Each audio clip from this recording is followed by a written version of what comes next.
Good morning, अस्सलाम वालेकुम। Rising Pakistan में आपको कहेंगे खुश आमदीद। मेरे साथ हैं मोहम्मद शुएब, मेरे साथ हैं सबीन फारूक। इस शो में आपको कहते हैं खुश आमदीद। रहमत की बारिश को हम कैसे जहमत बना देते हैं, आज इससे हम इस प्रोग्राम का आगाज़ करते हैं। ज़ाहिर मानसून इस वक्त ज़ाहिर इस खत्ते में है और हर साल मानसून और बिलखुसूस पिछले चंद सालों से जिस तरीके से मानसून के बाद हम हालात देखते हैं, वो चाहे फिर 2022 का सैलाब हो या 2025 का सैलाब, और अभी 2026 में जो हालात हैं फ्रॉम नॉर्थ टू साउथ, जिस तरह के विजुअल्स आ रहे हैं, जिस तरह कल मैंने कागान का जो ब्रिज है, बिकॉज जब भी आप कागान जा रहे होते हैं वो ब्रिज बड़ा आपको याद रह जाता है कि बड़ा तंग सा ब्रिज है, जो दरिया गुजर रहा है, जिस तरीके से वहाँ पे लैंडस्लाइडिंग हो रही है, बहुत ज़्यादा ख़तरा और बहुत ज़्यादा तबाही उस तरफ महसूस की जा रही है। कई कीमती जानों का ज़िया भी हुआ है। इसके साथ साथ अगर हम इंडस वाटर की बात करें, towards the Punjab side, lower side की बात करें, वहाँ पर भी बहुत से शहर ऐसे हैं जहाँ पर इस वक्त हम देख रहे हैं कि सैलाबी सूरत हाल पैदा हो रही है। इसी तरह रात को नौशहरा में भी हमने यही सिचुएशन देखी और बहुत से और इलाकों से ऐसी ही खबरें आ रही हैं। हमें इस वक्त क्या करना चाहिए, क्योंकि देखिए ये वो सिचुएशन जिसमें सबसे पहले आपने ज़रा रेस्क्यू करना है, because yesterday we were talking about कि बहुत से स्टेप्स जो पहले लिए जाने चाहिए, तो ज़रा इस वक्त हम रेस्क्यू की बात करेंगे, लेकिन एट द सेम टाइम वो स्टेप्स जो हमने लेने हैं ताकि नुकसान कम हो। एग्जैक्टली जिन इलाकों में इतला कर दी जाती है, अलर्ट जारी कर दिया जाता है कि ये इलाका आप खाली कर दें क्योंकि यहाँ पर ख़तरा महसूस किया जा रहा है। ये बात हमारे लिए करना यहाँ पे बहुत ज़्यादा शायद इतना मुश्किल नहीं है जितना आप लोगों के लिए सुनना है, जो इन इलाकों से जिन लोगों का ताल्लुक़ है। अपने घर बार छोड़ कर जाना एक बहुत मुश्किल तरीन एक डिसीजन होता है, लेकिन जब अथॉरिटीज़ इस तरह के अलर्ट जारी कर देती हैं, उसका मतलब यही होता है कि आपकी जान को ख़तरा हो सकता है और आपकी जान को बचाना सबसे पहले इम्पॉर्टेंट है। सबसे बड़ा फ़र्ज़ ये है कि अपनी जान की हिफाजत करनी है, तो वहाँ से दूसरी जगह पर सेफ़ जगह पर जाना उस वक्त आपकी ज़िम्मेदारी हो जाता है।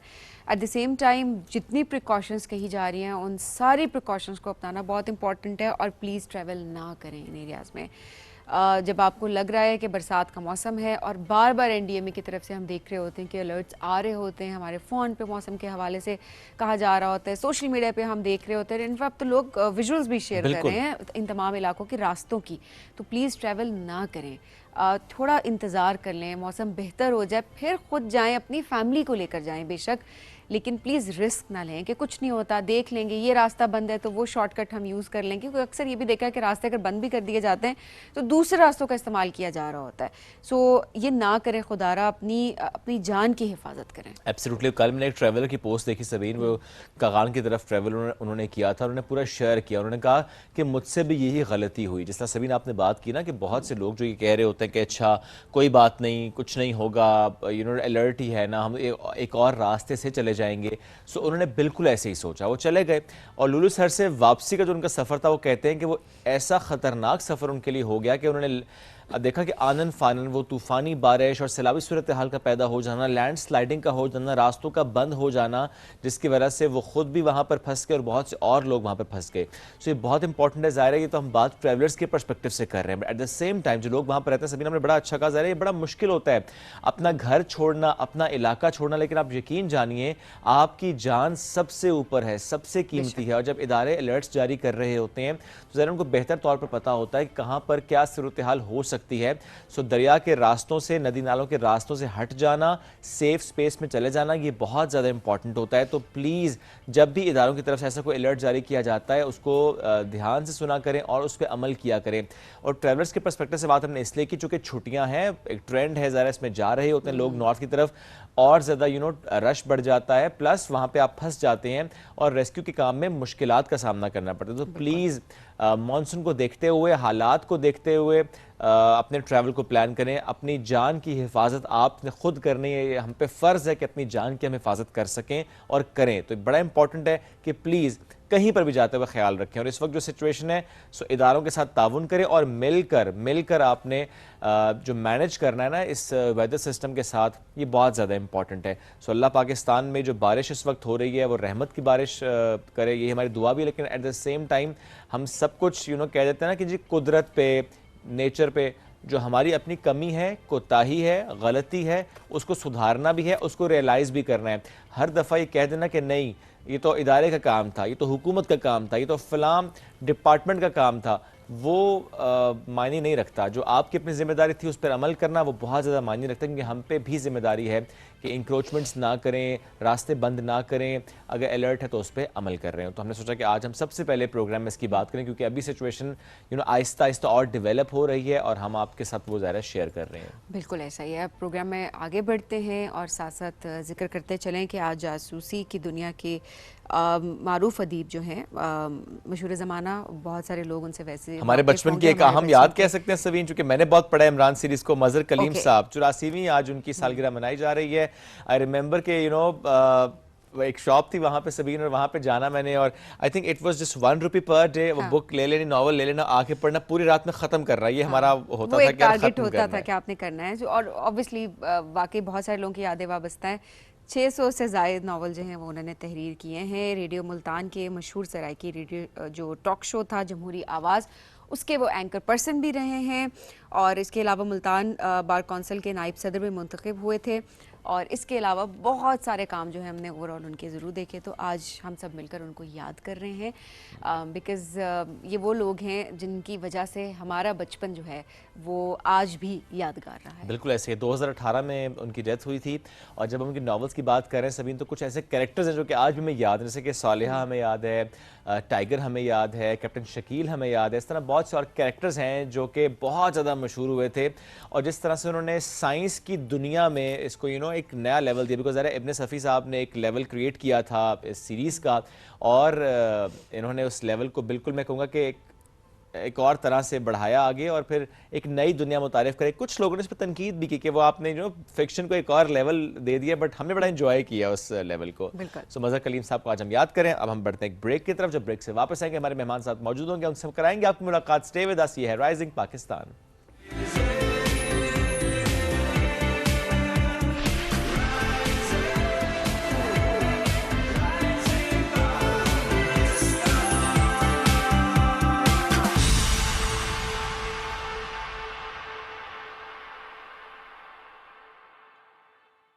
हमने कहा रुक ही जाते हैं। बहुत अच्छा किया। भाभी, अब आपके हाथ की खास चाय मिल जाए तो मजा आ जाए। क्यों नहीं, अभी लाती हूँ। Thank you. महीने का आखिर चल रहा है, मैंने देगा। क्यों नहीं, मेरी खास चाय के लिए सिर्फ एवरीडे, हर बार। समझते हैं एक दूसरे को, इसीलिए बने हैं एक दूसरे के लिए। From Nestle। हेलो। फिल्म ना 2 मिनट में शुरू होने वाली है।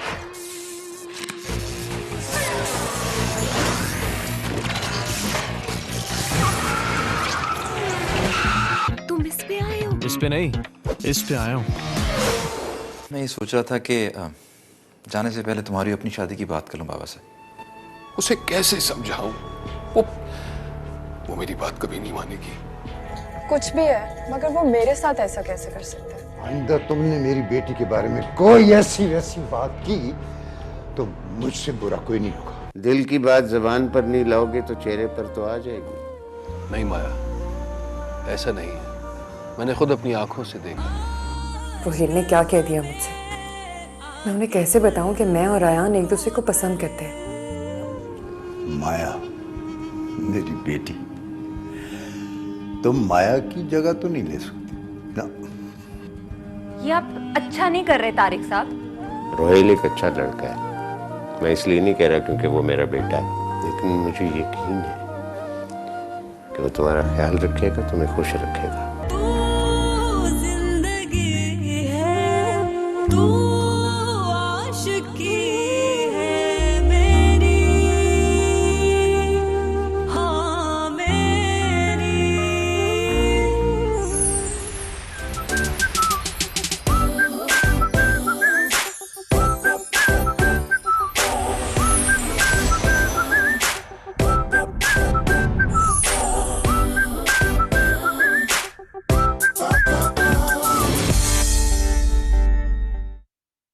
जैसे हर किसान है अपनी फसल के यकीन का मरकज, एंग्रो मरकज है हर किसान का मरकज यकीन। एंग्रो मरकज पे आपको हर प्रोडक्ट वक्त पर मिलेगा, वो भी मेयार की गारंटी के साथ। एंग्रो मरकज, किसान का मरकज यकीन। शाबाश।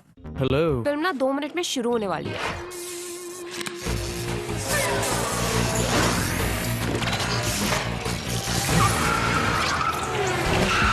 तुम इस पे आए हो? इस पे नहीं, इस पे आया हूँ। उन्होंने मुझे छोड़ा जरूर है, लेकिन निगरानी मुझ पर बहुत सख्त कर रहा है। तुम्हें भी मोहतात रहना चाहिए।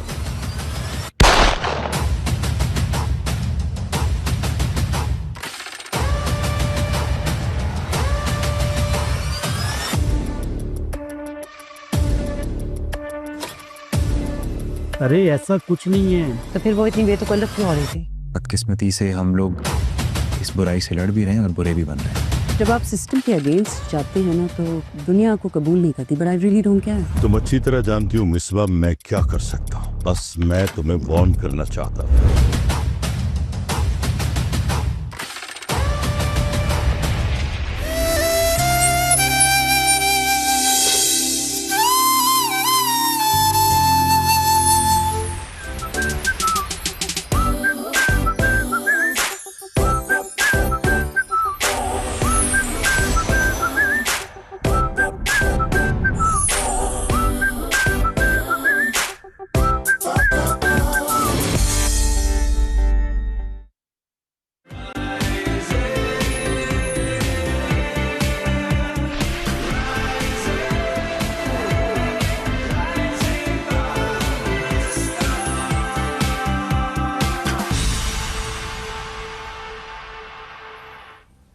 Welcome back. राइजिंग पाकिस्तान में एक बार फिर कहते हैं खुश आमदीद।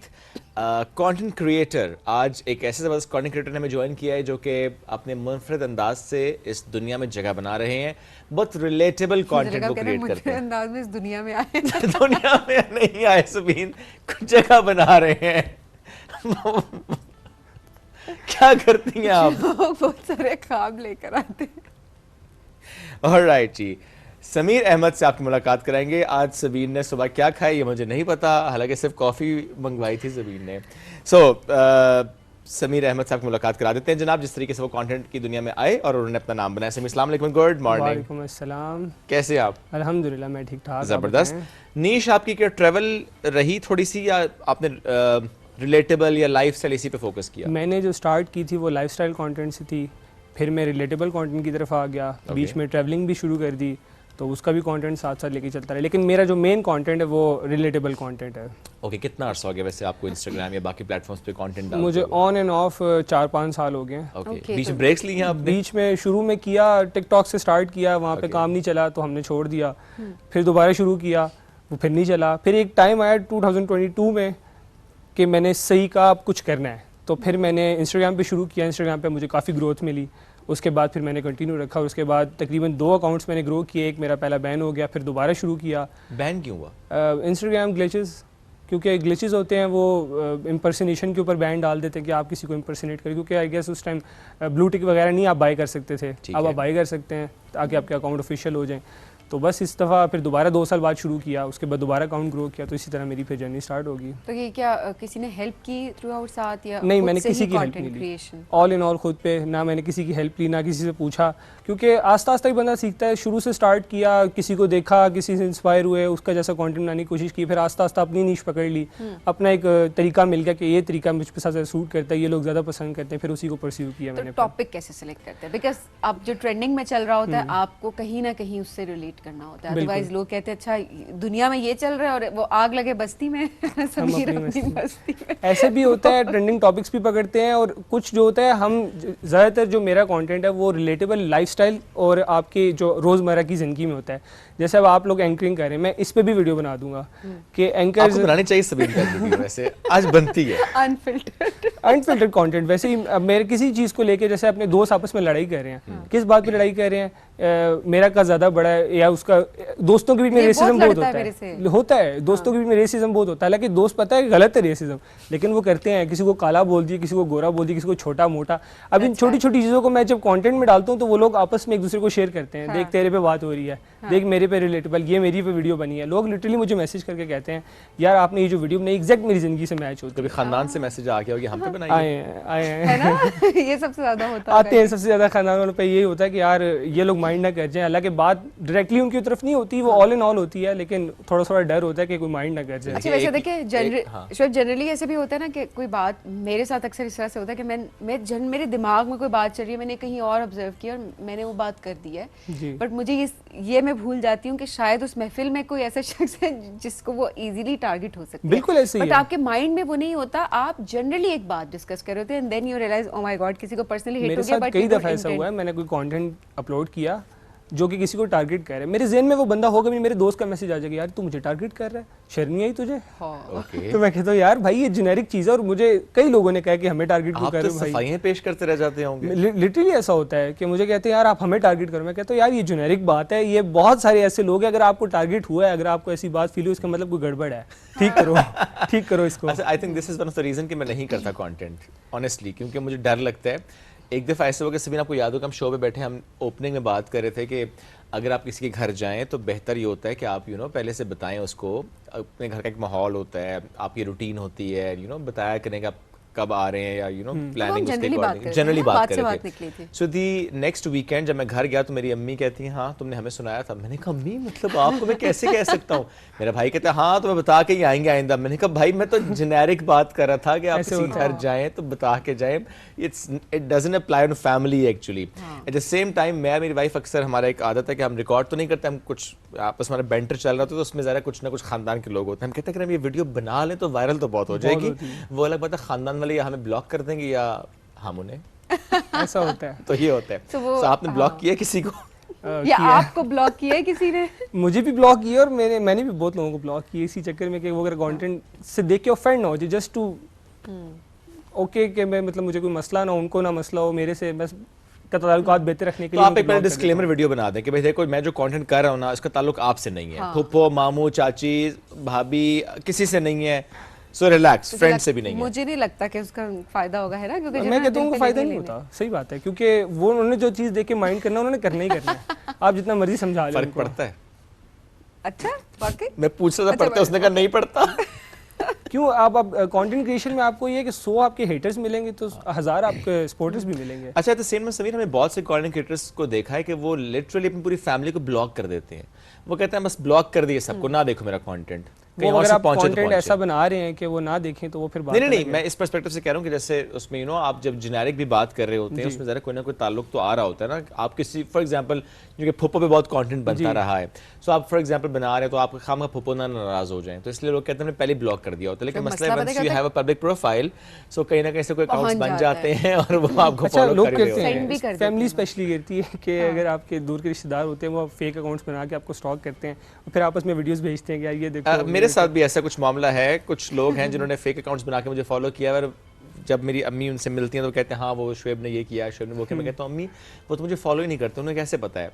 बस सबको सब पता होता है यहाँ पे। मुझे लगता है आप जितना मर्जी ब्लॉक कर दें, कुछ भी कर दें, वो आपके सामने आ ही जाती है। अगर वीडियो आपकी वायरल है तो कोई ना कोई उनका रिश्तेदार वो वीडियो देख लेगा और वो आप तक उनके तक पहुँच जाएगी और फिर उनको पता चल जाता है कि आपने उनके ऊपर बनाया है।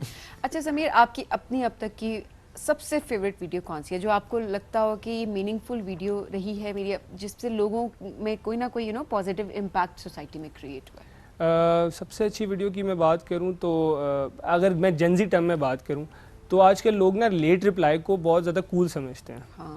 कि जी रिप्लाई मतलब मैसेज आ गया तो बस यार इसको अभी नहीं मैसेज करना, इसको थोड़ी देर बाद मैसेज करना, इवन तो कोई काम भी हो, किसी को कोई ज़रूरी बात भी हो। मैंने कहा लेट रिप्लाई किया था, तुमने नहीं किया था, मैंने किया था। अच्छा कूल बन रही थी? नहीं कूल नहीं बन रही थी, मुझसे मिस हो गया था। अच्छा मैं आपकी बात से एग्री करती हूँ, मैं बात ही नहीं करती है वैसे लोगों से जी, बिकॉज दे नो के वो अच्छा वो ये कहते हैं कि हम बिजी थे, हम प्रेशर नहीं लेती इस चीज का एंड ऑल दैट।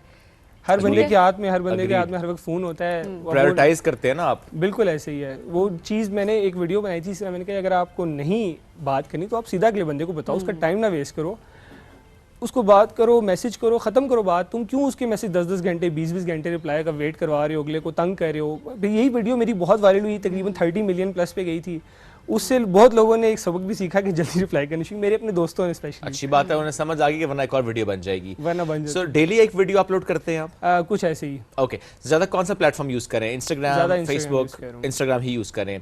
कभी ऐसा हुआ हो आपके साथ, क्योंकि अब हम देखते हैं ना कि just because of a few content creators platforms भी बदनाम हो जाते हैं। बिल्कुल ऐसे। बहुत से लोग कहते हैं हमें टिकटॉकर ना कहें, हम नहीं हैं टिकटॉकर। क्या आपके साथ भी ऐसा मामला हुआ? होता है, क्योंकि देखिए टिकटॉक को बहुत बदनाम कर दिया गया है। वो जो गांव देहात के लोगों ने वीडियोस चढ़ा के उल्टी सीधी, मैंने तो शहरों के लोगों को भी देखा, शहरों के लोग तो हैं ही, लिखे लोगों को देखा है कि वो टिकटॉक लाइव कर रहे हैं और ऐसी वो टिकटॉक लाइव में लिटरली लोग उसको बुरा चीज़ समझते हैं, बहुत बुरी चीज़ है। ऐसी ऐसी होती है कि हम लोग अपने आप को उस कैटेगरी से दूर रखना चाहते हैं, क्योंकि हम साफ सुथरा कंटेंट बना रही, फैमिली देखने वाली है, बहुत अच्छी बात तो है। हम चाहते हैं कि हमें इन चीज़ों से दूर ही रखा जाए, हमें उस चीज़ में ना शुमार किया जाए। और समीर, क्या कंटेंट अपलोड करते हुए माइंड में ये ख्याल होता है कि जब आप कंटेंट अपलोड करें, ठीक है, एक तो मास के लिए आप अपलोड कर रहे होते हैं, एक ये रिस्पॉन्सिबिलिटी भी होती है यार कि मेरी फैमिली, हमारे फैमिली में, हमारे फ्रेंड्स में, स्पेशली ख़वातीन, वो भी ज़रा कंटेंट कंज्यूम कर रही होती हैं। स्पेशली मैं इस पर्सपेक्टिव से बात करूँ कि बॉयज़ कुछ मामलों में ना ध्यान नहीं कर रहे होते, विजुअल में भी ध्यान नहीं करते और गुफ्तगू में भी नहीं कर रहे होते।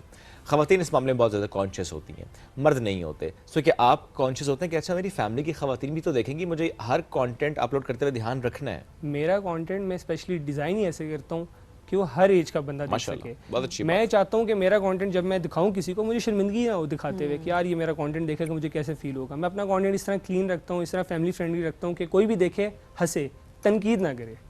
तो मेरा मेन मकसद यही होता है। और देखिए जिन्होंने तनकीद करनी है उन्होंने करनी है, लेकिन मैं अल्लाह का शुक्र है मुझे इस तरह तनकीद का सामना नहीं करना पड़ता, बिकॉज़ आप थोड़ा सेफ, मैं थोड़ा सेफ कंटेंट देता हूँ कि मुझे कोई बीच में वल्गर लैंग्वेज ना इस्तेमाल करूँ, कोई गाली ना दूँ, कोई इस तरह की चीज़ ना बोलूँ कि किसी से कोई हर्ट हो जाए। तो मैं अपना कंटेंट जरा क्लीन रखने लगता हूँ, किसी को दिखाऊँ तो मुझे अच्छा लगे। क्या बात है, फुल टाइम कंटेंट क्रिएशन ही है? नहीं, फुल टाइम तो नहीं। सोचा था कि एक टाइम पे फुल टाइम करेंगे, लेकिन साथ अभी मैं फादर के साथ बिजनेस पे होता हूँ, तो उधर भी साथ काम चल रहा है, इधर भी काम चला रहा है। बेबू ने कह दिया पुत्र काम ते ध्यान, ये भी थोड़ा सा हो जाता है, अब तो टॉन्ट आ जाता है, हमें तो बहुत आता है फोन यूज करते हुए। हो जाता है अक्सर कंटेंट भी वैसे मुझे मिल जाती इजाजत कि आप जाएं, ठीक है, कर लो, अपना भी काम कर लो, लेकिन जरा इधर भी ध्यान दो। और देखिए हम अक्सर हमें लगता है कि शायद ये साइड जॉब है content creation, content creator full job, it's a full time job जो आप देखिए, आप आइडिया कंसीव कर रहे हैं, फिर आप उसका स्क्रिप्ट आप अगर चले लिख भी नहीं रहे या जो भी है, लेकिन कम से कम अपने माइंड में आप पॉइंटर्स बना रहे हैं, उसके बाद आप उस वीडियो को रिकॉर्ड कर रहे हैं, उसके बाद आप उसकी एडिटिंग करें। एडिटिंग एक बहुत बड़ा टास्क होता है। सो आई थिंक ये और फिर ऑडियंस को एंगेज रखना, so it's main cheese audience को एंगेज रखना है, वो बहुत मुश्किल है। आपने रिलेटेबल रहना है, क्लीन रहना है, लोगों को समझना है, उनकी जज्बातों को समझना है, उनके साथ उनकी तरह रह के आपने कंटेंट बनाना है, ये सबसे मेन चीज़ है। लेकिन आपके टारगेट ऑडियंस जो एज ग्रुप के पर्सपेक्टिव से मैं पूछ रही हूँ कि वो क्या है, बिकॉज देखिए अब जो जेन जी को कंटेंट चाहिए वो मिलेनियल्स को नहीं चाहिए, एंड देन जेन अल्फा वो भी अब फोन के तो सोशल मीडिया तो वो भी इस्तेमाल करते हैं, बेशक अम्मा अब्बा के अकाउंट लेके करते हैं, लेकिन करते वो नहीं देखते हमारा। मैं अगर आपको एक एग्जांपल दे दूं कि कंटेंट दोनों के लिए चलता है, अभी रिसेंटली आपने देखा होगा कि हमारे पेरेंट्स पहले तो हमें कहते थे 12 बजे लाइटें बंद, सब कुछ बंद, 10 बजे सुला दिया, अब खुद 2 बजे तक बैठ के स्क्रॉलिंग कर रहे होते हैं, 2 बजे बैठ के टिकटॉक देख रहे हैं, मम्मा यूट्यूब पे ड्रामा देख रही हैं और वो सारे जाग रहे हैं। अब यही बात मैंने जब वीडियो में डाली तो मिलेनियल्स ने भी देखी, जेनजीज ने भी देखी, दोनों ने रिलेट किया, क्योंकि वो कह रहे हैं यार ये तो वाकई हम हैं, सारे पेरेंट्स कह रहे, बल्कि मेरी फ्रेंड्स की मदर ने अपने ग्रुप में भेजी हुई कि देखो जी हम सारे ऐसे हो गए हैं। तो वो कंटेंट ऐसा है कि जो इधर भी मिलियंस भी देखते हैं, जेनजीज भी देखते हैं, तो मैं थोड़ा सा इस तरह का कंटेंट उठा लेता हूँ। वैसे मेनली जेनजी कोई टारगेट होता है। कोई टिप्स आप देना चाहते हो जो कि इस वक्त कंटेंट क्रिएट तो कर रहे हैं लेकिन उन्हें समझ नहीं आ रही कि उनका कंटेंट की रीच बढ़ क्यों नहीं रही? आपके ख्याल में ऐसी कौन सी गलतियां जो कंटेंट क्रिएटर्स कर रहे होते हैं सोशल मीडिया प्लेटफॉर्म्स यूज करते हुए? एक तो कंसिस्टेंसी बहुत इंपॉर्टेंट है, ठीक है, एक रिलेटेबिलिटी, तीसरा आपको अपने कंटेंट से किसी को कोई फायदा देना है, मतलब रैंडम कंटेंट सिर्फ आए बाएं शाये ना करें। हाँ, सिर्फ आए बाएं शाये से मतलब किसी को, मतलब कोई किसी की वीडियो क्यों देखेगा बिला वजह, मतलब या तो बिल्कुल ही ब्रेन रॉट है ना तो वो देख रहे हैं, लेकिन उससे आपको फॉलोअर्स या एंगेजमेंट खास नहीं मिलेगी। लेकिन अगर आप ग्रो करना चाहते हैं तो आप अपने कंटेंट से किसी को फायदा दें। जेन अल्फा को तो चाहिए ब्रेन रॉट कंटेंट, वो तो चाहिए उनको ब्रेन, लेकिन अगर जो मैं उनकी बात करूँ जो सीरियस हैं, जो ग्रो करना चाहते हैं, आप दैट मींस कि देखें आप जेन अल्फा को टारगेट नहीं करना, आप जेन जी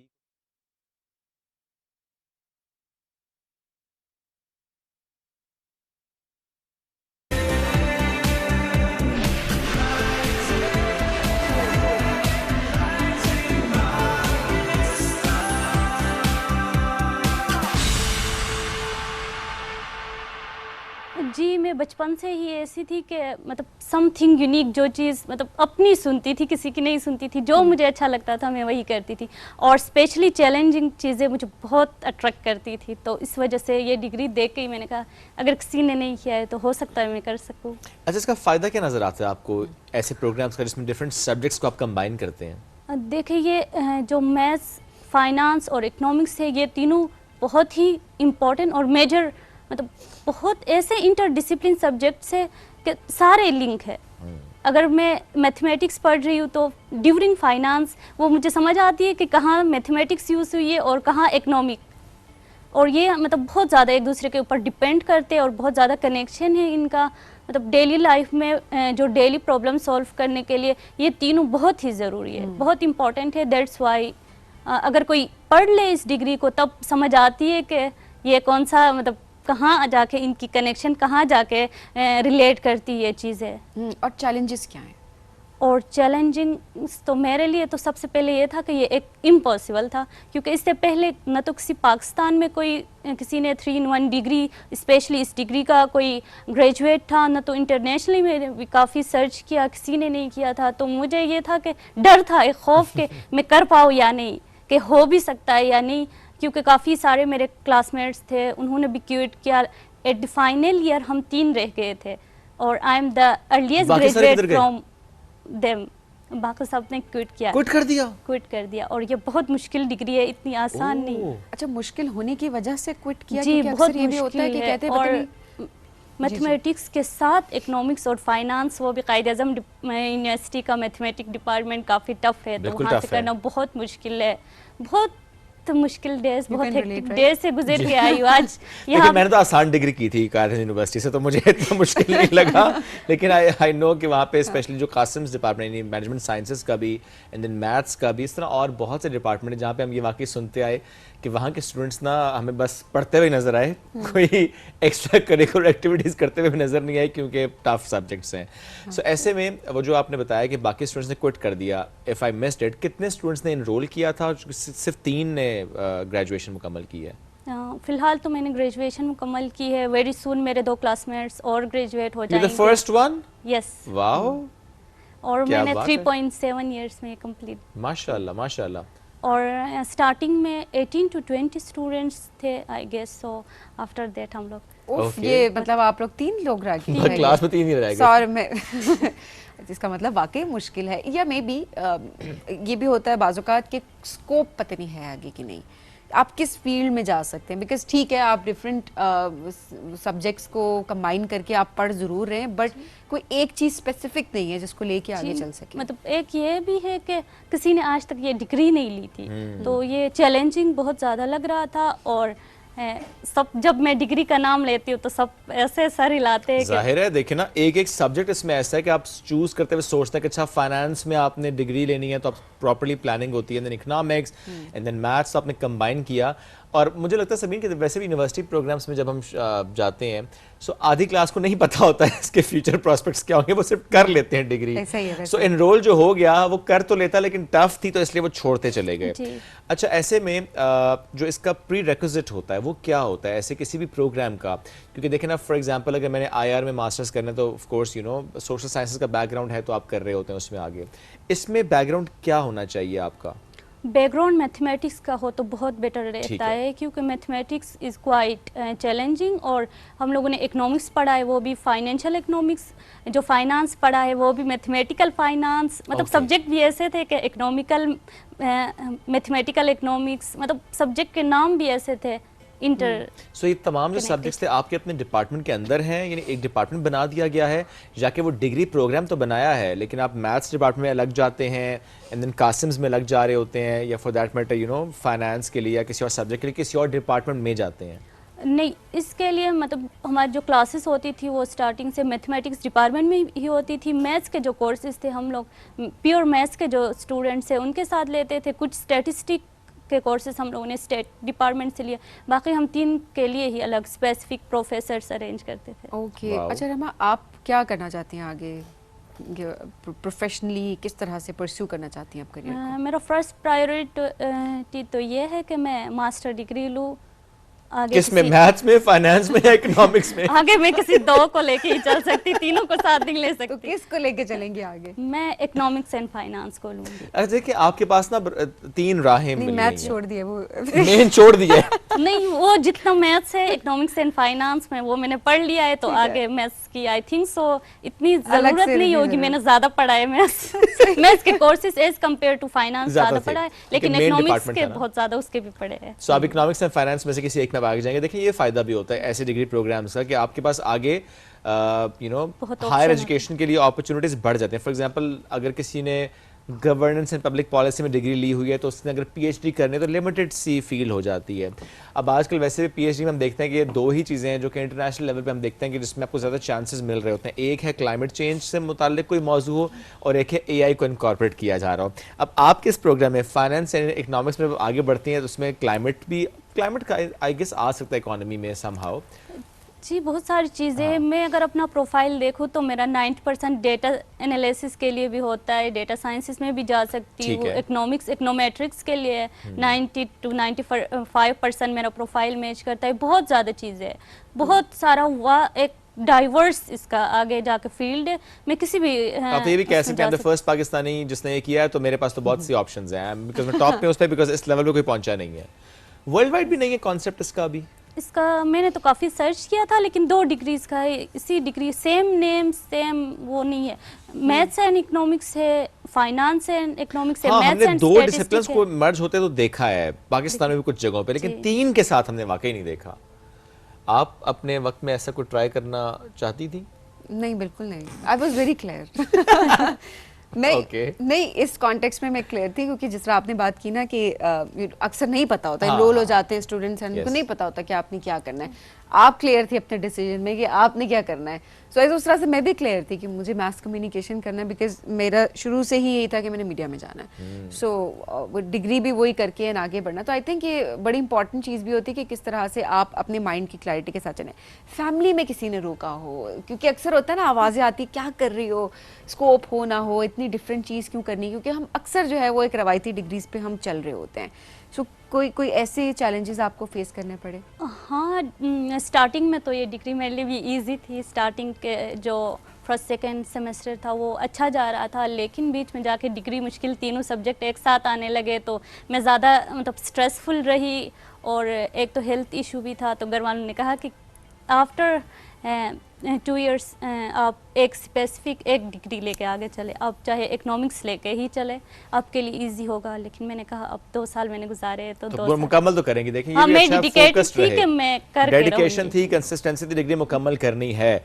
आप सोशल वर्क भी कर रही हैं इसके साथ डिफरेंट? जी, मेरे लिए ये एक बहुत बड़ा चैलेंज था। मैं एक ऐसी स्टूडेंट नहीं थी जो हमेशा पढ़ती रहे। मैं सोशल वर्क भी मैंने करना था, मैंने स्पोर्ट्स भी खेलना था, मैं बैडमिंटन खेलती हूँ, और मैंने ये सारी चीज़ें एक साथ लेके जानी थी। तो इन सब को मैंने मतलब स्टार्टिंग में मेरे लिए बहुत मुश्किल हो रहा था।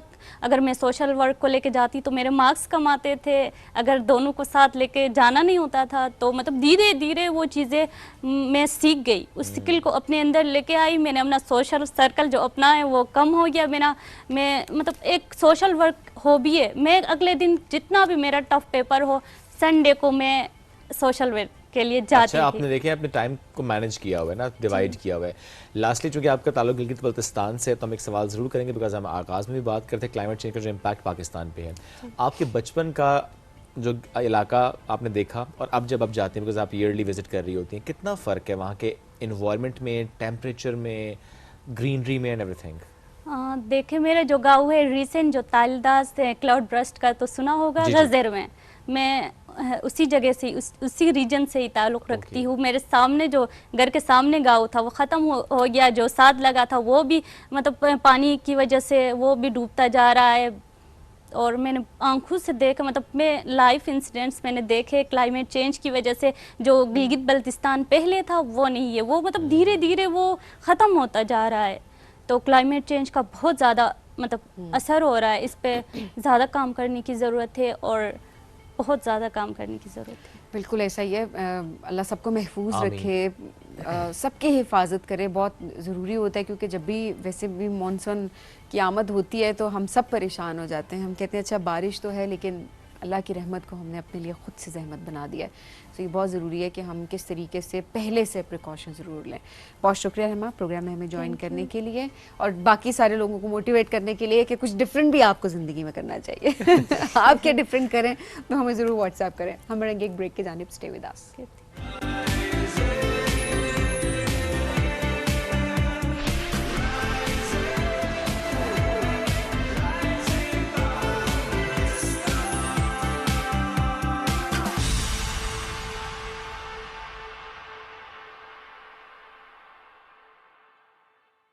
मैं रहूं strong, vitamin C, B6, D3 और जरूरी कैल्शियम के साथ। CAC 1000+। Take care of yourself. तमाम दवाएं बच्चों की पहुंच से दूर रखें। तबीयत ज्यादा खराब हो तो डॉक्टर से रुजू करें। दवा के इस्तेमाल से मुज़िर असरात की सूरत में इत्तला मुताल्लिका कंपनी और ड्राग को दें। अहमद बेटा चलो उठ जाओ। मम्मा हाँ दांत में बहुत दर्द है। कैविटी है क्या? मैं स्कूल कैसे जाऊंगा?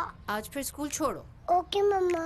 तुम ना एक्टिंग स्कूल जाओ, अच्छी कर लेते हो ड्रामेबाज। हर माँ जानती है कि कोलगेट मैक्सिमम कैविटी प्रोटेक्शन का फ्लोराइड और कैल्शियम बूस्ट दे पूरे 24 घंटे तक कैविटी से हिफाजत। 24 घंटे तो कैविटीज का कोई चांस ही नहीं। Colgate maximum cavity protection. हमने कहा रुक ही जाते हैं। बहुत अच्छा किया। भाभी अब आपके हाथ की खास चाय मिल जाए तो मजा आ जाए। क्यों नहीं, अभी लाती। Thank you. महीने का आखिर चल रहा है, जो देगा। क्यों नहीं, मेरी खास चाय के लिए सिर्फ एवरीडे, हर बार। समझते हैं एक दूसरे को, इसीलिए बने हैं एक दूसरे के लिए। From Nestle. मैं रहूं strong, vitamin C, B6, D3 और जरूरी कैल्शियम के साथ। CAC 1000+। Take care of yourself. तमाम दवाएं बच्चों की पहुंच से दूर रखें। तबीयत ज्यादा खराब हो तो डॉक्टर से रुजू करें। दवा के इस्तेमाल से मुज़िर असरात की सूरत में इत्तला मुताल्लिका कंपनी और ड्राग को दें। हेलो। कहाँ हो तुम? अरे क्या बताऊं यार, बम्पर टू बम्पर ट्रैफिक है यहाँ पे। फिल्म ना 2 मिनट में शुरू होने वाली है। अरे फिल्म तो तब शुरू होगी जब हीरो की एंट्री होगी।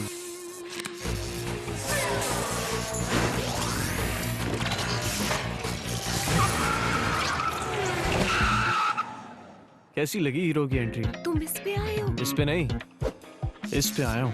अब चले। Get set. Now in a fresh new look, Lay's ये joy बढ़ता जाए। अंकल एक कुरकुरे। कुरकुरे ही क्यों?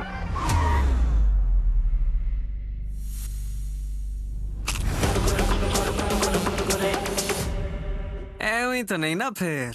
Crazy for Kurkure. मेरी पसंदीदा अदाकारा, उनकी एक्टिंग हो या एक्सप्रेशंस, हर अंदाज में वो खूबसूरत नजर आती हैं। तारीफ सुनती हूँ तो मुझे लगता है कि वाकई शायद कुछ अच्छा हुआ है। जर्नी देखी जाए तो मुख्तलिफ कैरेक्टर्स आपने किए हैं। दीवानों का काम है, मैंने बहुत सीखा। इतना काम किया और इतनी क्वालिटी का काम किया। I love theatre.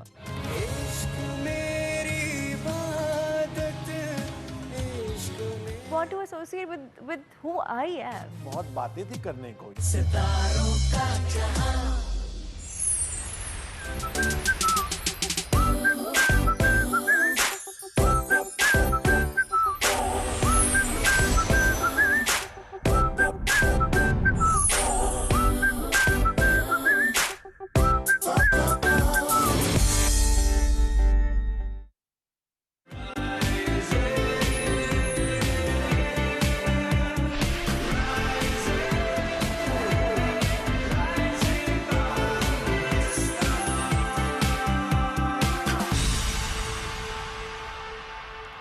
Welcome back नाजरीन। मैं और आप मिलकर दिन सेलिब्रेट करने वाले हैं। सबीन का से कोई ताल्लुक नहीं है। इससे पहले कोई कहती, मैंने कहा मैं कह देता हूँ। आज मैं और आप मिलकर बना रहे हैं यौम दिमाग, क्योंकि मेरे आपके पास दिमाग है, आपका क्या नहीं दिमाग है। आपके मेरे पास यौम दिमाग है। मैंने ये नहीं कहा, मैंने कहा मेरे आपके पास दिमाग है। ये आज इसी के बारे में हम बात करेंगे कि अवेयरनेस कितनी जरूरी है, कितना इम्पोर्टेंट है। ये मैंने इनको बेसिकली ये लाइन बताई थी, उन्होंने फौरन कहा कि अच्छा मैं लाइन उनके ऊपर रिप्लाई करता हूँ। यौम दिमाग आज मनाया जा रहा है। सही हो गया। आपको ताल्लुक है कोई इससे? मेरा बिल्कुल ताल्लुक कब है। से? कब से? यौम पैदाइश से। यौम पैदाइश। ओके जी, moving on to this topic. ये तो मैं लाइटर साइड पे कहा, बट एनीवेज जी आपकी जो ब्रेन की हेल्थ है, इट्स वेरी वेरी इंपॉर्टेंट। आज इस मौजूद में हमें बात भी करनी है। बहुत से ऐसे बीमारियां हैं जो कि हम देखते हैं कि कुछ तो एज रिलेटेड हम कहना शुरू कर देते हैं कि आपकी ज़रा एज है तो इसलिए हो रहा है, लेकिन एट द सेम टाइम जब हम एहतियात नहीं कर रहे होते उसकी वजह से जो कॉम्प्लिकेशंस हो रही होती हैं, वक्त पे जब ट्रीटमेंट नहीं ले रहे होते तो कॉम्प्लिकेशंस हो रही होती हैं। एट द सेम टाइम वो जो इंजरीज़ हो जाती हैं, बाइक इंजरीज हमने बहुत ज़्यादा इसमें देखी हैं, रोड ट्रैफिक एक्सीडेंट्स में जब हेलमेट का इस्तेमाल नहीं किया जा रहा होता तब ज़ाहिर है आपका brain is very sensitive, it's very college, मिर्गी, डिप्रेशन, ये सारे ट्यूमर्स, अल्जाइमर, ट्यूमर्स नहीं पता होता क्योंकि अवेयरनेस नहीं है और लोग ध्यान भी नहीं दे रहे होते कि हमने अपनी स्क्रीनिंग करवानी है या ये सिम्टम्स हैं तो इन सिम्टम्स को किस तरीके से हमने केटर करना है, हमने किस डॉक्टर के पास जाना है, बाज़ औक़ात ये भी नहीं पता होता। सो इस हवाले से आज हम बात ज़रूर करेंगे और इस साल जो है वो दिमागी सेहत सबके लिए रसाई, ये थीम है बेसिकली आज के दिन के हिसाब से। शुभ अगर हम ओवरऑल स्टैट्स की बात करें तो पूरी दुनिया की अगर बात करें तो उसमें 3.4 अरब लोग जो हैं वो किसी ना किसी दिमागी बीमारी में मुब्तला हैं और इसकी एक वजह ये भी होती है कि क्रिटिकल स्टेज तक वो पहुंच जाते हैं जिसकी वजह अवेयरनेस की कमी है और कि शऊर ही नहीं है। करोड़ों लोग ऐसे जो आप कह रहे हैं ना कि नहीं पहुंच पाते डॉक्टर्स तक या इलाज की रसाई नहीं होती। इस मौजूद पर बात करेंगे, हमें ज्वाइन किया डॉक्टर ज़ीशान अहमद ने, न्यूरोसर्जन है। अस्सलाम वालेकुम जी, कैसे हैं आप? बहुत शुक्रिया, आपने मदऊ किया सर, बहुत शुक्रिया। बहुत से लोग नज़रअंदाज करते हैं अलामात को, लेकिन वो असल में असाबी या दिमागी बीमारी होती है। वो ऐसी कौन सी अलामात हैं, बिकॉज आप लोग डेली बेसिस पे पेशेंट्स को देख रहे होते हैं, आप आई एम श्योर जब असेस कर रहे होते हैं तो आप ये कहते होंगे अगर ये पहले से मालूम हो जाता तो इसका इलाज खासा आसान होता। सर बेसिकली जो भी दिमाग की मसले मसाइल हैं उसमें जो सबसे इम्पॉर्टेंट है हेडेक। अगर आपको सर दर्द मुसलसल चल रहा हो, एक आध दिन के हेडेक से कोई परेशानी होती है, लेकिन आपको हेडेक मुसलसल हो रहा हो हफ्ता महीना और खासकर सुबह के वक्त, दैट इज़ आल्सो इम्पॉर्टेंट। उसके हिसाब से या आपको गुनुदगी, किसी को खुदा न खास्ता झटके पड़ जाते हों, वो भी बहुत एक ज़रूरी इलामत है, आपने उसको नज़रअंदाज कभी नहीं करना। और इसके अलावा आपको उल्टी का महसूस होना अर्ली मॉर्निंग में, दैट इज़ आल्सो इम्पॉर्टेंट, उसमें कि आपको वो चीज़ें नज़रअंदाज नहीं करनी। या आपको चक्कर आते हों या आपका बैलेंस, कभी कभी आपको लगता है कि मैं चल रहा हूँ, आपको एकदम से फील हुआ है, वो हो जाते हैं, तो उन चीज़ों को आपने कभी भी नज़रअंदाज नहीं, चाहे किसी भी एज ब्रैकेट में आप चाहे यंग में हो चाहे एडल्ट में हो, किसी भी एज ब्रैकेट में हो, आपने उसको नज़रअंदाज नहीं करना।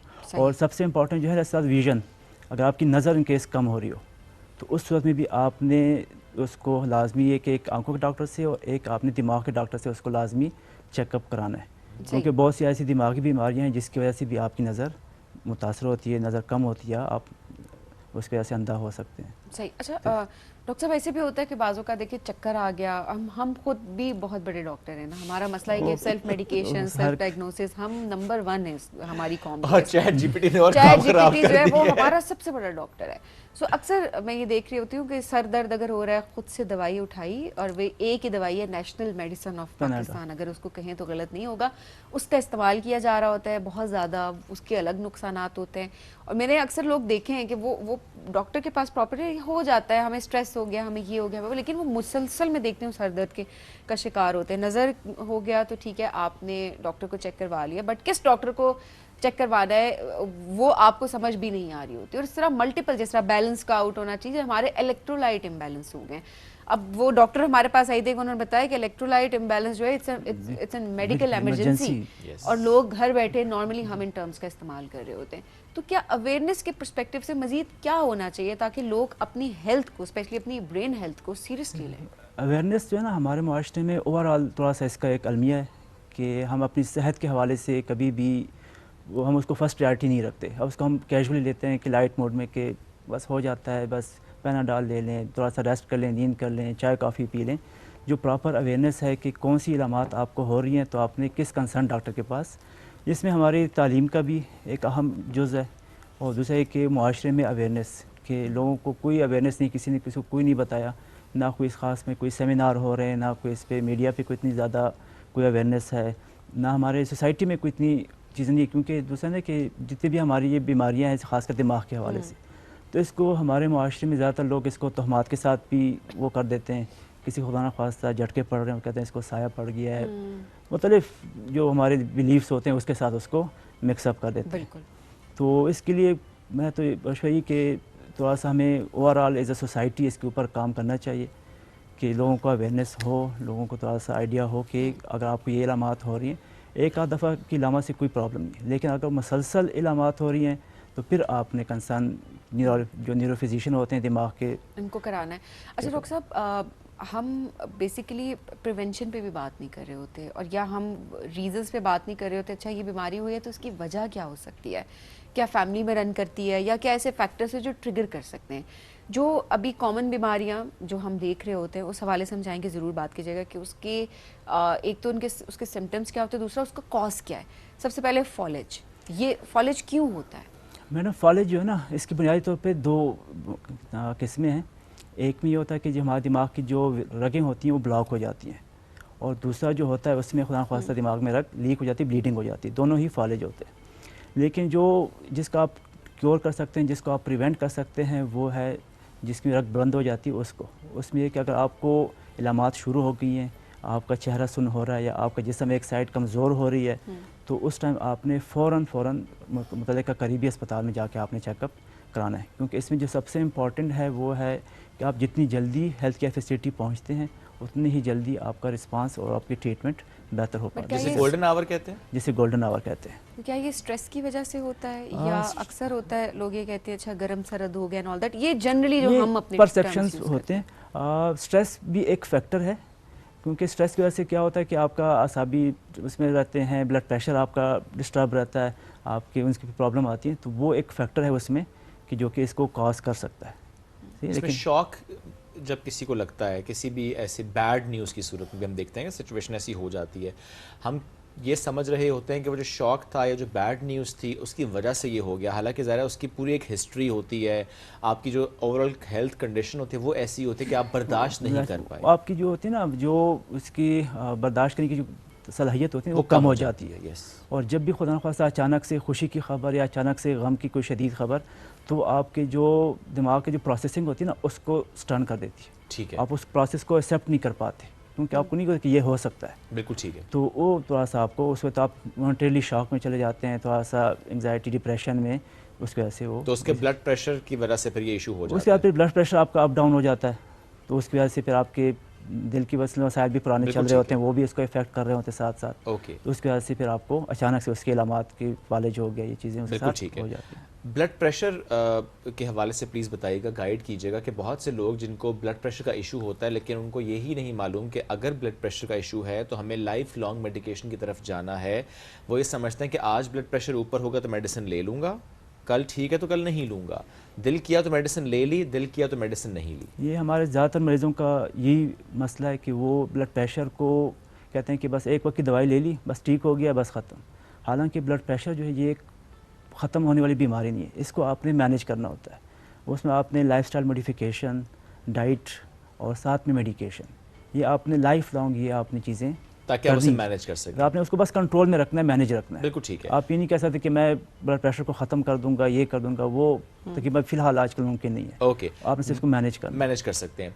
मिर्गी एपिलेप्सी, क्या रीज़न होती है इसकी? क्या जेनेटिक्स इन्वॉल्व हैं इसमें या इन्वायरमेंटल फैक्टर्स इन्वॉल्व हैं? बिकॉज हम ये देखते हैं कि it runs in family sometimes, पूरी फैमिली में लोगों को हो रहा होता है। सर एपिलेप्सी का जो है ना उसमें जेनेटिक फैक्टर भी उसमें एक है, लेकिन उसके अलावा आपके जो इन्वायरमेंटल फैक्टर भी उसमें आ जाते हैं, और आपकी इंडिविजुअली भी उसमें होता है कि कुछ पेशेंट जो होते हैं ज़्यादा प्रोन होते हैं, क्योंकि आप उनमें उनके टेस्ट करते हैं, वो चीज़ें करते हैं, लेकिन आपको कोई ख़ास प्रॉब्लम उसमें नज़र नहीं आ रही होती।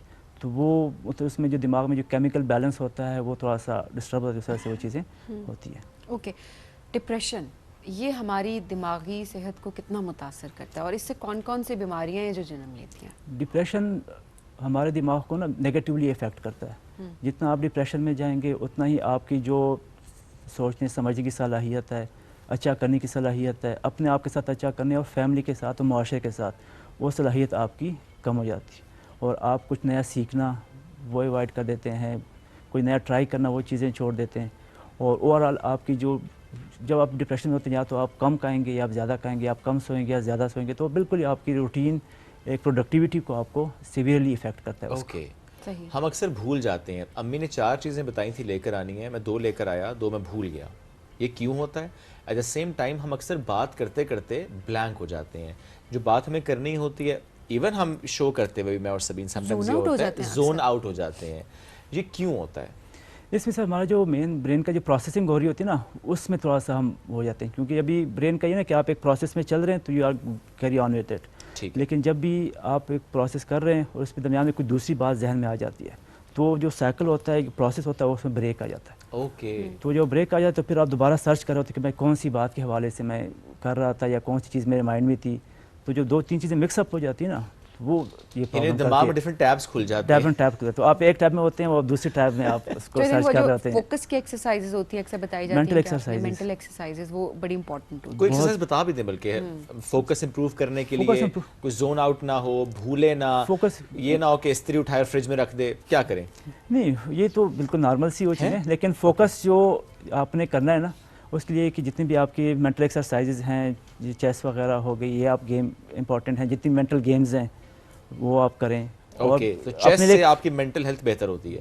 डेफिनेटली, वो आपकी माइंड को स्ट्रेटजी, एक फोकस, अंडरस्टैंडिंग, लार्जर पिक्चर को देखना, वो सारी चीज़ों का आपको आप सीख रहे थे वैसे उस दिन, आपने काफ़ी हद तक सीख लिया वैसे, अब मजीद भी आपको अब मैं तो घर जाके आज से बच्चों से रोज चेस खेल लेंगे, चेस खेले जरूरी ना। तो जितनी भी बाकी वो आती है ना, जिसमें आपकी अंडरस्टैंडिंग को वो आता है, चाहे जिस तरह की कोई अफसाने हैं, कोई नॉवेल्स हैं, कुछ तरह की जो कि आपकी थिंकिंग को इवॉल्व करता है। अच्छा, रीडिंग से भी बहुत, रीडिंग से बहुत इंपॉर्टेंट है। रीडिंग जितना आप रीडिंग करेंगे उतना ही आपकी जो दिमागी सलाहियत है उतना इंप्रूव होती है, आपकी थिंकिंग, आपकी बाकी जो परसेप्शन है, वो सारी चीज़ें उससे इंप्रूव होती हैं। डॉक्टर, सोशल मीडिया, हम इमोशंस के रोलर कोस्टर से गुजर रहे होते हैं, एक रील हैप्पी, दूसरी रील सैड, तीसरी ट्रेजिक, हम देख रहे होते हैं कि ये हमारा ब्रेन मतलब एक तरह से ऑन गो उस पे होता है, हम डिफरेंट इमोशंस के साथ हमारे दिमाग को ऐसे लगता है रेस्ट ही नहीं मिल रहा। सो ये कितना मुतासर कर रहा है हमारी ब्रेन हेल्थ को? हम समझते हैं कि हम आराम से आ गए, घर में बैठ गए और मोबाइल देख रहे हैं तो हम रेस्ट कर रहे हैं। This is not rest. जब भी आप मोबाइल से मारते हैं तो आपका दिमाग रेस्ट पे नहीं, और ख़ासकर जो आपने बात की मैडम के बार बार कभी खुशी के इमोशन आ रही, कभी गम का, कभी ट्रेजिडी, सारी चीज़ें, तो ये आपके दिमाग के जो सर्किट्स हैं उनको प्रॉपर्ली डेवलप नहीं होने देता, क्योंकि हमारा जो दिमाग है ना, उसमें कनेक्शन बनते हैं, उसमें हार्मोन्स आते हैं, केमिकल्स रिलीज़ होते हैं जो कि उन चीज़ों को कंट्रोल करते हैं। हैप्पीनेस के अपने केमिकल्स हैं, डिप्रेशन के, एंजाइटी के अपने केमिकल्स हैं। तो जब सारी चीज़ें मिक्सअप हो रही होती हैं ना, तो हमारा जो अटेंशन स्पैन वो डिस्टर्ब होता है, हमारे जो मेंटल कैपेबिलिटीज़ होती हैं वो भी थोड़ा सा, और जो मेन जो इसमें प्रॉब्लम आती है ना, understanding and attention span. Okay, कि हम क्विक रील्स, शॉर्ट हम कोई लेंथी कोई चीज़, कोई प्रॉपर कोई बुक वगैरह वो चीज़ें अवॉइड करते हैं। हम कहते हैं बस शॉर्ट कोई 2 मिनट का में एंटरटेनमेंट मिल जाए, चाहिए फौरन बस ऑन ऑफ। मूवीज भी 2x पे देख रहे होते हैं बहुत से लोग, मोस्ट लोग, वो कोई भी नॉर्मल मूवी नहीं देखता आजकल, जिससे पहले टाइम वेस्ट हो रहा होता है। डॉक्टर साहब, दिमागी ऑपरेशन से मुताल्लिक एक मिथ पाई जाती है कि जब भी किसी के साथ कोई ऐसा इशू होता है, वो कहते हैं सर्जरी करवाई तो जो सिचुएशन अभी है हम उससे भी चले जाएंगे। ये जो एक डर और खौफ सोसाइटी में पाया जाता है कि दिमाग को लेकर के ऑपरेशन नहीं करवाना, ऑपरेशन करवाया तो अपाहज हो जाएंगे। अब जो इतनी तरक्की हो गई है, what do you think, success ratio क्या है दिमागी ऑपरेशन का? हाँ सर, वक्त के साथ साथ दिमाग की सर्जरी में बहुत ही जिद्दत आ गई है। अब हमारे पास जदीद टेक्नोलॉजी आ गई है जिससे आप दिमाग के रसूली का बिल्कुल पिन पॉइंट उसको आप डायग्नोज कर सकते हैं, उसको आप ऑपरेट करके उसको निकाल सकते हैं। लेकिन बस ये हमारे माशरे में वही अवेयरनेस की कमी है कि उन लोगों को प्रॉपर आगाही नहीं है कि इसको कैसे मैनेज करना है। और दूसरी बात है कि हमारे पास प्रॉपर सेंटर्स नहीं है जहाँ पे दिमागी सर्जरी होती हो। जो हमारे बड़े शहर हैं उसमें तो थोड़ी बहुत सहूलियात मौजूद हैं, लेकिन ओवरऑल हमारे मुल्क में अभी भी काफ़ी इसमें प्रॉब्लम्स हैं, काम करने की ज़रूरत है और इसको और एक्सपेंड करने की ज़रूरत है कि हमारे पास स्पेशलिस्ट और आएँ, सहूलियात और बड़े हॉस्पिटल्स में बेहतरी हो, लोगों में आगाही हो, उन चीज़ों के हवाले से करने की ज़रूरत है। वो भी इम्पॉर्टेंट है। अच्छा, मैं ज़रा ब्रेन ट्यूमर के पर्सपेक्टिव से भी बात करना चाहूँ, क्योंकि ये भी बड़ा कॉमन हम देख रहे हैं। क्या हर जो ब्रेन ट्यूमर होता है, एक तो ये कितना कॉमन हो गया, इस पर आप भी कमेंट कीजिएगा, इसकी वजूहात क्या होती है, एंड सेकेंडली क्या हर ट्यूमर कैंसरस होता है या कैंसर में तब्दील होने की सलाहियत रखता है? दिमाग की रसूलियाँ जो है वो आजकल जो हमारा लाइफस्टाइल है और एनवायरनमेंट है, स्ट्रेस है, और इसमें थोड़ा बहुत जेनेटिक्स का भी रोल होता है ब्रेन ट्यूमर्स के हवाले से, तो वो भी एक इसमें फैक्टर है। और रही बात कि हर एक ब्रेन ट्यूमर जो होता है वो कैंसर नहीं होता, ठीक है। उसमें ज़्यादातर जो ब्रेन ट्यूमर होते हैं वो बिनाइन होते हैं, जिनको आप इजीली ऑपरेट करके उनको निकाल लेते तो कोई प्रॉब्लम नहीं होती। उसकी काफ़ी कम तादाद है जो कि कैंसर होती है, जिसको आपने फिर उस हिसाब से मैनेज करना होता है। ओके, सर दर्द ये बहुत ज़्यादा चूँकि हम देखते हैं कॉमन है, हमने आगाज़ में इस पर थोड़ी सी बात भी की थी। ज़रा इसकी डिफरेंट रीजंस होती हैं कि आपको सर में दर्द क्यों हो रहा है, बट मोस्ट कॉमन कॉज क्या होती है जिसमें हम देखते हैं कि नौजवानों में सर में दर्द होता है?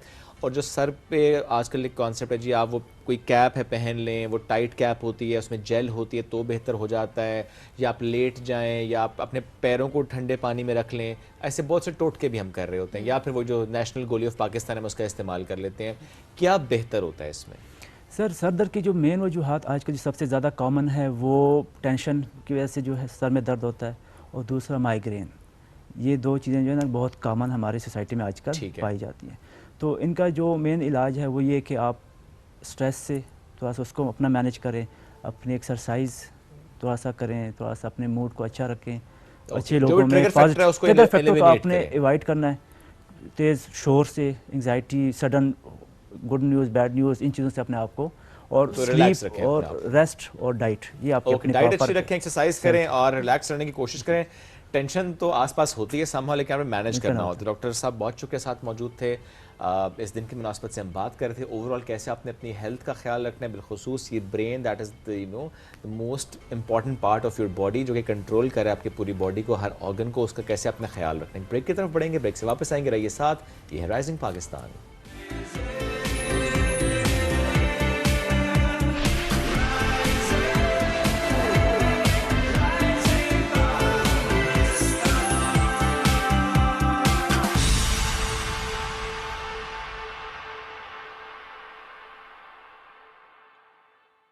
मैं रहूं strong vitamin C, B6, D3 और जरूरी कैल्शियम के साथ।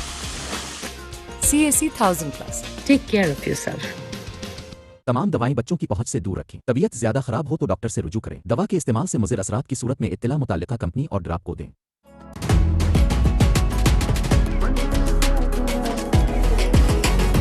दम दम दम दमादम बन जा नंबर 1।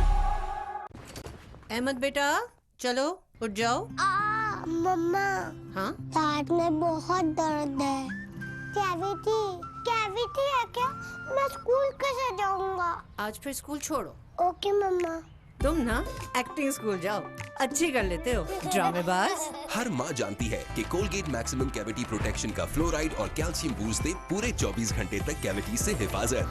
24 घंटे तो कैविटीज का कोई चांस ही नहीं। Colgate maximum cavity protection. जैसे हर किसान है अपनी फसल के यकीन का मरकज, एंग्रो मरकज है हर किसान का मरकज यकीन। एंग्रो मरकज पे आपको हर प्रोडक्ट वक्त पर मिलेगा, वो भी मेयार की गारंटी के साथ। एंग्रो मरकज, किसान का मरकज यकीन। शाद बात।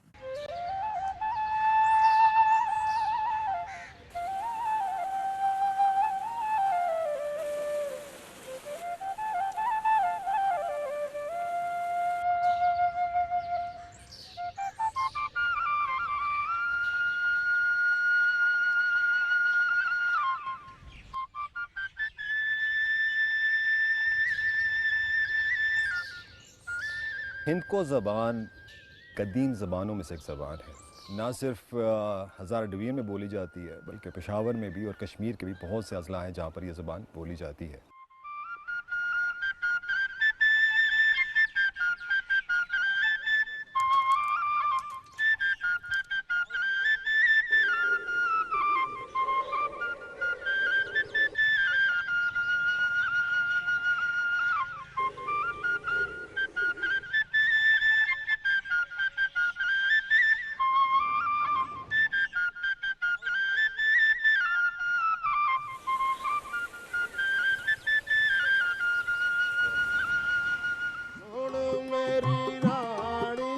कल परदेसी हो वैसा।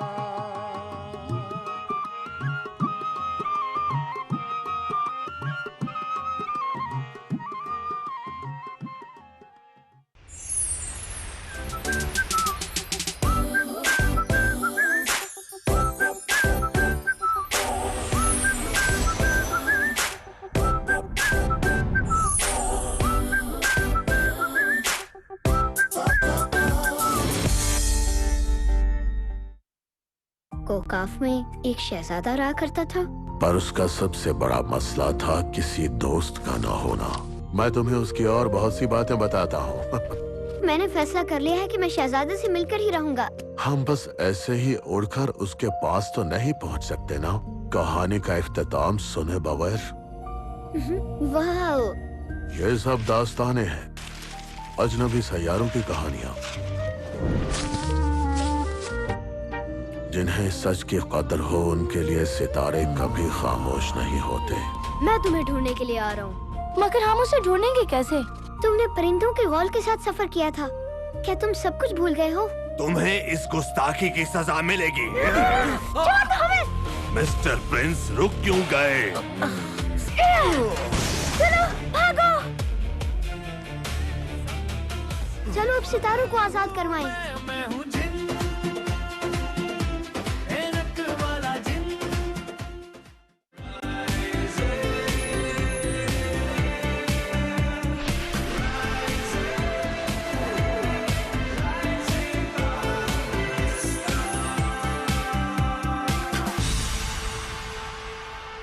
Welcome back. राइजिंग पाकिस्तान में एक बार फिर कहते हैं खुश आमदीद। आप सोशल मीडिया इस्तेमाल कर रहे हो, आपके सामने एकदम से एक गाड़ी है जो कि आपकी फेवरेट गाड़ी हो। वो गाड़ी की लेट्स सपोज प्राइस मार्केट में हो 60-70 लाख और आपको वो कहें जी गाड़ी आपको मिल रही है सिर्फ और सिर्फ 20 लाख की, तो फ़ौरन से आप कहते हैं कि हाउ इज़ दिस पॉसिबल। सो मालूम होता है अच्छा वो NCP नॉन कस्टम पेड गाड़ी थी। इसी तरह से आपने एक पेज देखा होगा जिसमें हम मोस्टली ये देखते हैं कि क्वेटा में जी हमारा एक पूरा वेयर हाउस है और हमारे पास सामान आया है और पूरी दुनिया से सामान आया है, इसमें ये फ्रिज है, ये AC है, आप बस बुक करें और वो होता है 15,000, 20,000, 30,000। आप कहते हैं इतना सस्ता।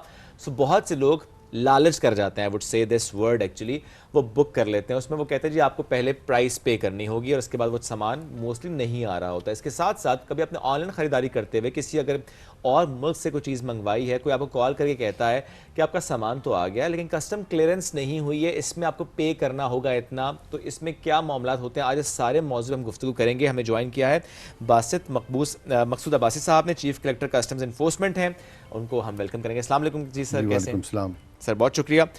ज़्यादा किस किस्म का जो मैं फ्रॉड का टर्म ज़रा यहाँ यूज़ करूँगा जो आपने देखा है कि जो हो रहा होता है शहरियों के साथ, फिर हम आएंगे जो ज़रा धोखा हो रहा है सब कुछ, लेकिन फ्रॉड जो हो रहा होता है किस तरह से हो रहा होता है? एक तो जिस तरह आपने जिक्र किया ना, जो लोग बाहर से आते हैं और वो अपना सामान लेके आते हैं, समटाइम्स वो सामान बुक करवा देते हैं। अगर आप के पास अकम्पनीड बैगेज में इतनी गुंजाइश नहीं है तो आप सामान बुक करवा देंगे, ठीक है।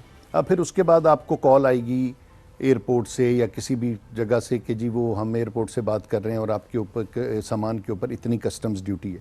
ऐसा नहीं है कि कस्टम्स ड्यूटी नहीं लगती या गवर्नमेंट के टैक्सेस नहीं लगते और बाकी इदारों की पेमेंट्स नहीं होती हैं, ठीक है, लेकिन उसका ये तय करना कि जी वो वाकई जितनी वो पेमेंट मांग रहे हैं, समटाइम्स वो आपको ऑफर करेंगे कि जी आप इतने पैसे दे दें तो हम आपको क्लियर करवा के घर पहुंचा देंगे, ठीक है। अब उसमें there is always a risk कि फ़र्ज़ करें कि अगर आपसे वो 2 लाख रुपए मांग रहा है तो हो सकता है गवर्नमेंट की ड्यूटी एंड टैक्सेस खाली 60,000 रुपये हैं या 70,000 रुपये हैं और वो बंदा किसी भी गवर्नमेंट के डिपार्टमेंट का मुलाजिम नहीं होगा।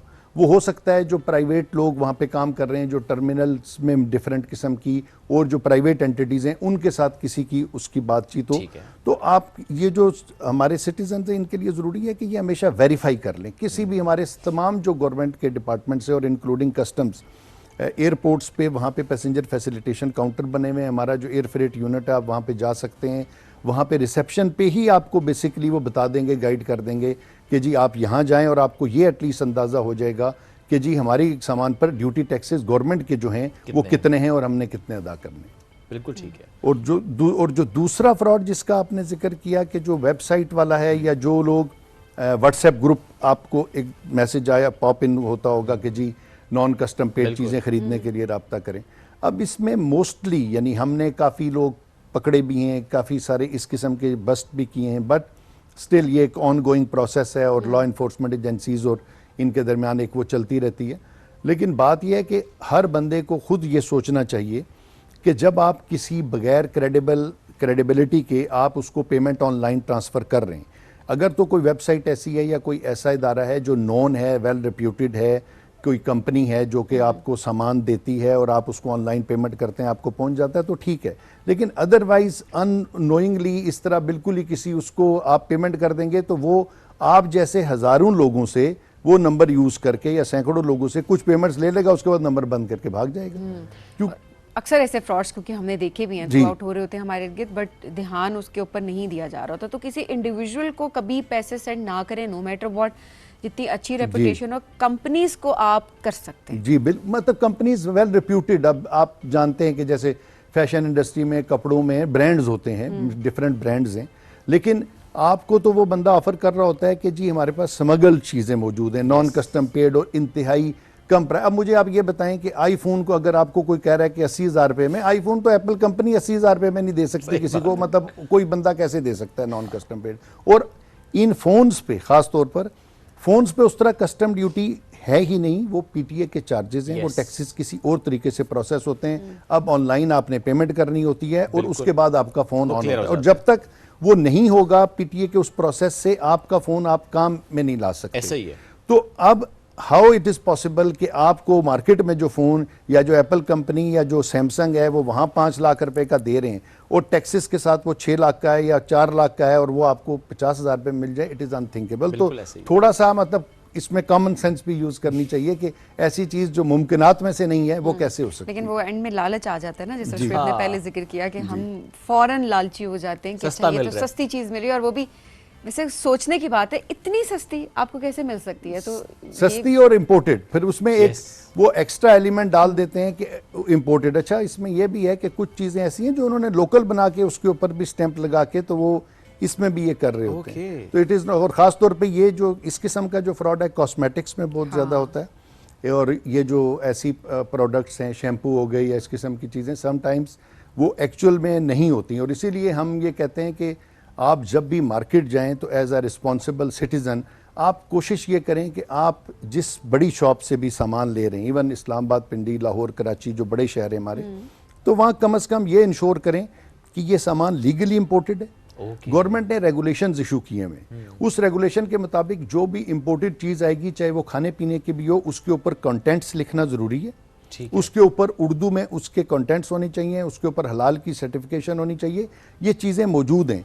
अच्छा, जो ये चीज़ें, इवन चॉकलेट्स, ये जो नूडल्स मिलते हैं, इस किस्म की चीज़ें आपने देखी होंगी शेल्फ पे पड़ी, अगर उसके ऊपर ये चीज़ें नहीं हैं तो इसका मतलब है कि वो स्मगलिंग के रूट से लाई गई। अच्छा, मैं यहाँ पे एक चीज़ ज़रूर, क्योंकि आपने कॉस्मेटिक प्रोडक्ट्स की भी बात की, उस लिहाज से भी अक्सर हम यही कहते हैं कि अब वेल रिप्यूटेड ब्रांड्स की मैं बात कर रही हूँ कि कोई ऐसा प्रोसीजर है कि वहाँ भी चेक किया जाता हो कि चीज़ जो है वो एक प्रॉपर वे में आ रही है खुद से। यहाँ पे लाइक मेड इन पाकिस्तान अगर है, क्योंकि मैं मेड इन पाकिस्तान, इस हमारे प्रोडक्ट्स भी ज़ाहिर है बहुत अच्छे हैं, बट यहाँ पर एक बहुत गलत तरीके से भी प्रोडक्ट्स बनाए जा रहे होते हैं और उनके रिएक्शंस भी सामने आ रहे होते हैं। तो हमने अक्सर देखा है कि वो प्रोडक्ट उस तरह का नहीं होता जो आप खुद जाकर बाहर से लेकर आते हैं या जो प्रोडक्ट आपको यहाँ से मिलता है। तो ये मैं वेल रिप्यूटेड ब्रांड्स की बात कर रही हूँ।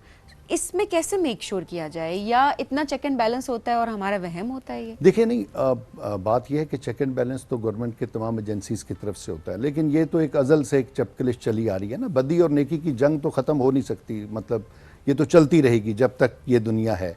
वो डिफरेंट तरीके से जुर्म होते रहेंगे और जो जराइम को कंट्रोल करने की एजेंसीज हैं वो उनको काउंटर करने के तरीके भी करती रहेंगी। अब इसके अंदर किसी वक्त ज़्यादा हो जाता है, किसी वक्त कम हो जाता है, बट एज ए सिटीज़न जो यूज़र्स हैं उनको भी ये देखना चाहिए। मसलन अगर आप किसी ऐसी जगह से ले रहे हैं ऐसी प्रोडक्ट्स जो ख़ास तौर पे आपने जो बात की, तो आई वुड से कि आप कुछ ऐसे स्टोर से लें जहां आपको पता हो कि ये जेन्युइन प्रोडक्ट इंपोर्ट करते हैं। और किसी भी इंपोर्ट की कोई मालूमात लेना मुश्किल नहीं होता, आपको पता लग सकता है कि कौन सी जो एजेंसियाँ हैं या कौन से जो डिपार्टमेंटल स्टोर्स हैं ये अपनी इंपोर्ट कर रहे हैं। जो अपनी इंपोर्ट कर रहे होते हैं ना, वो यूजुअली उनके पास प्रोडक्ट्स ठीक होती हैं।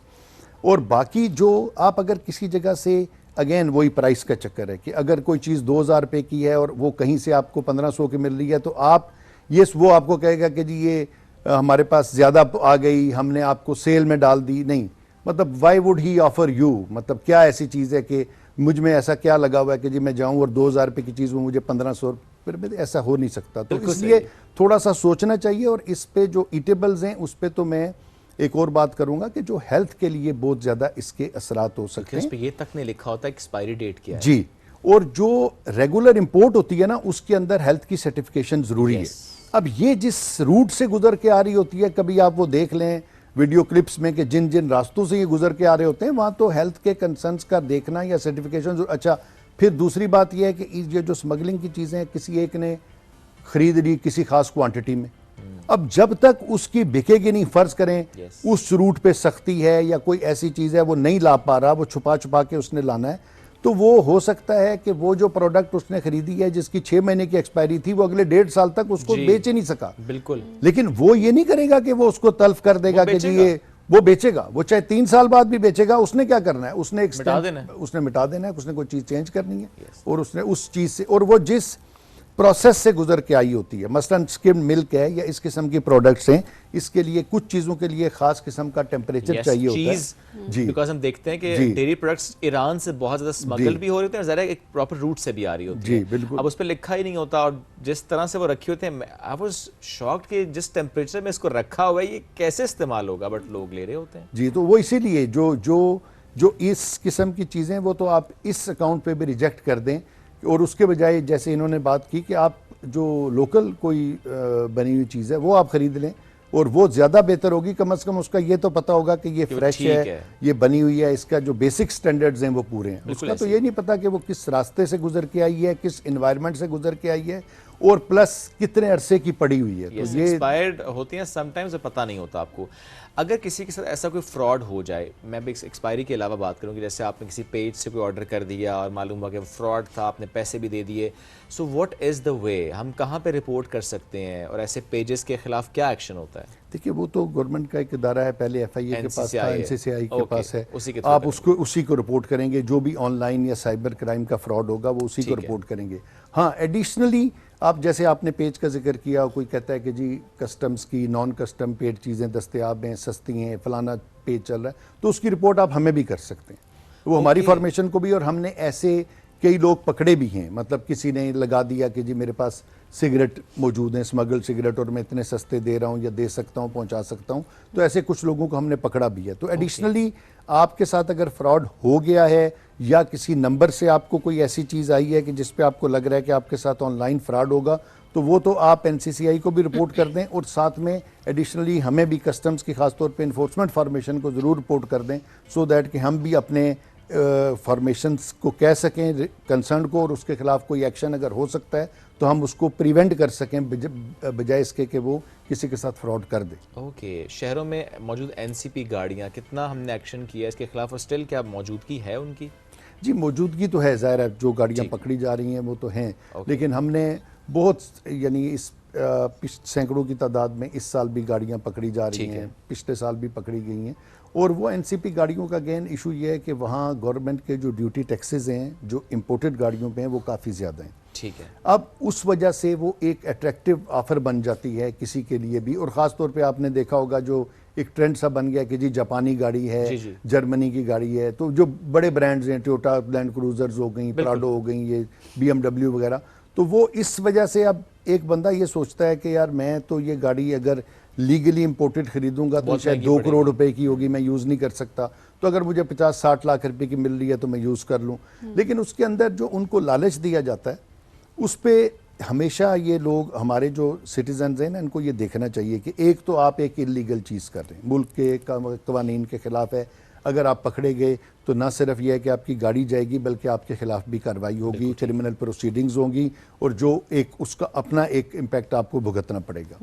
अब दूसरा ये है कि ये लोग आपको ये लालच देंगे कि जी ये गाड़ियाँ रजिस्टर हो जाएंगी, ये गाड़ियाँ हम ऑक्शन में आपको क्लियर करवा देंगे, ये गाड़ियाँ ड्यूटी जो रेमिशन की कोई स्कीम आएगी, एमनेस्टी स्कीम आएगी।